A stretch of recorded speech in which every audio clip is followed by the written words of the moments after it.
باس نے کہا ہمیں سلیمان بن مغیرہ نے ثابت سے حدیث بیان کی. انہوں نے حضرت انس بن مالک رضی اللہ تعالیٰ عنہ سے روایت کی. کہا حضرت ام سلیم رضی اللہ تعالیٰ عنہ کے بدن سے حضرت ابو طلحہ رضی اللہ تعالیٰ عنہ کا ایک لڑکا فوت ہو گیا. انہوں یعنی حضرت ام سلیم رضی اللہ تعالیٰ عنہ نے اپنے گھر والوں سے کہا ابو طلحہ کو اس وقت تک ان کے بیٹے کے انتقال کی خبر نہ دینا یہاں تک کہ میں خود ان کو نہ بتا دوں. کہا حضرت ابو طلحہ رضی اللہ تعالیٰ عنہ آئے تو حضرت ام سلیم رضی اللہ تعالیٰ عنہ نے انہیں شام کا کھانا پیش کیا. انہوں نے کھانا کھایا اور پانی پیا. پھر حضرت ام سلیم رضی اللہ تعالیٰ عنہ نے ان کے لیے اس سے پہلے جو بہترین سنگھار کیا کرتی تھی ویسا سنگھار کیا. حضرت ابو طلحہ رضی اللہ تعالیٰ عنہ نے ان کے ساتھ رات گزاری. جب حضرت ام سلیم رضی اللہ تعالیٰ عنہ نے دیکھا کہ وہ کھانے سے بھی سیر ہو گئے اور ان کے ساتھ بھی وقت گزار لیا تو انہوں نے کہا ابو طلحہ یہ بتاؤ کہ اگر کچھ لوگ ایک گھرانے کو ادھار دی جانے والی کوئی چیز ادھار دیں پھر وہ اپنی چیز واپس مانگ لیں تو کیا ان کا حق ہے کہ ہم ان کو منع کریں؟ حضرت ابو طلحہ رضی اللہ تعالیٰ عنہ نے کہا نہیں. حضرت ام سلیم رضی اللہ تعالیٰ عنہ نے کہا تو پھر تم اپنے بیٹے کے بدلے کی اللہ سے امید رکھو. حضرت ابو طلحہ رضی اللہ تعالیٰ عنہ یہ سن کر غصے میں آ گئے اور کہا تم نے مجھے بے خبر رہنے دیا یہاں تک کہ میں آلودہ ہو گیا. پھر تم نے مجھے میرے بیٹے کے بارے میں بتایا.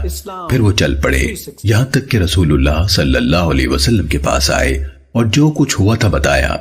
رسول اللہ صلی اللہ علیہ وسلم نے فرمایا تمہاری گزرنے والی رات میں اللہ تعالیٰ تمہیں برکت عطا فرمائے. کہا تو وہ حاملہ ہو گئیں. کہا تو رسول اللہ صلی اللہ علیہ وسلم سفر میں تھے. وہ آپ کے ہمراہ تھیں. رسول اللہ صلی اللہ علیہ وسلم جب سفر سے مدینے لوٹتے تو رات کو آ کر مدینے میں دستک نہیں دیتے تھے. سب لوگ مدینے کے قریب پہنچے تو انہیں درد ذہن آ لیا. ابو طلحہ رضی اللہ تعالیٰ عنہ کو ان کے پاس رکنا پڑا اور رسول اللہ صلی اللہ علیہ وسلم چل پڑے. انس نے کہا اس وقت ابو طلحہ کہہ رہے تھے میرے پروردگار مجھے یہی اچھا لگتا ہے کہ میں بھی تیرے رسول کے ساتھ باہر نکلوں. جب آپ مدینے سے باہر نکلیں اور جب آپ مدینے کے اندر آئیں تو میں بھی آپ کے ساتھ اندر آؤں. لیکن میں اس بات کی وجہ سے روک دیا گیا ہوں جو تو دیکھ رہا ہے. کہا تو ام سلیم رضی اللہ تعالیٰ عنہ کہنے لگیں ابو طلحہ جو درد مجھے محسوس ہو رہا تھا اب محسوس نہیں ہو رہا چلو تو ہم چل پڑے. انس نے کہا جب وہ دونوں آ گئے تو ان یعنی ام سلیم کو درد شروع ہو گیا. انہوں نے ایک بیٹے کو جنم دیا. میری ماں نے مجھ سے کہا اسے کوئی بھی دودھ نہیں پلائے گا یہاں تک کہ صبح کو تم اسے رسول اللہ صلی اللہ علیہ وسلم کے پاس لے جاؤ گے. جب صبح ہوئی تو میں نے اسے اٹھا لیا.